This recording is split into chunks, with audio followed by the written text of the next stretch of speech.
بسم اللہ الرحمن الرحیم۔ سورۃ الزلزلہ کے فضائل۔ سورۃ الزلزلہ مدنی سورت ہے۔ اس کی 8 آیات اور 1 رکوع ہے۔ یہ تلاوت کی ترتیب کے اعتبار سے قرآن مجید کی 99 نمبر سورت ہے۔ زلزلہ کا معنی ہے زلزلہ یا ہلایا۔ اس سورت کی پہلی آیت میں قیامت کے دن زمین پر زلزلہ آنے کا ذکر ہے۔ اس مناسبت سے اس سورت کا نام سورۃ الزلزلہ ہے۔ فضیلت: ایک مرتبہ ایک بوڑھے شخص نے حضرت محمد رسول اللہ صلی اللہ علیہ وآلہ وسلم سے قرآن مجید پڑھانے کی درخواست کی۔ انہوں نے یہ بھی عرض کیا کہ میں بڑی بڑی صورتیں یاد نہیں کر سکتا، آپ صلی اللہ علیہ وآلہ وسلم مجھے ایک مختصر سی اور جامع صورت پڑھا دیجیے۔ حضرت محمد رسول اللہ صلی اللہ علیہ وآلہ وسلم نے انہیں سورۃ الزلزلہ پڑھائی۔ صحیح ابن حبان 6188۔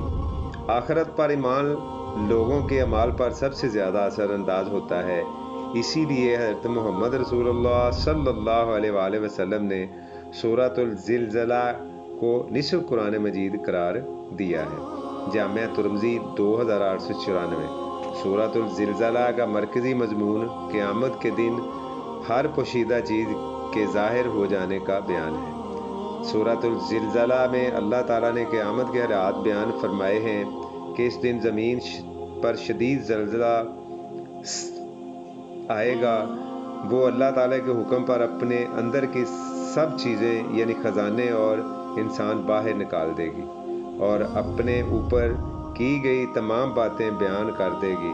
اس دن تمام انسان اپنی چھوٹی سے چھوٹی نیکی یا گناہ سب دیکھ لیں گے۔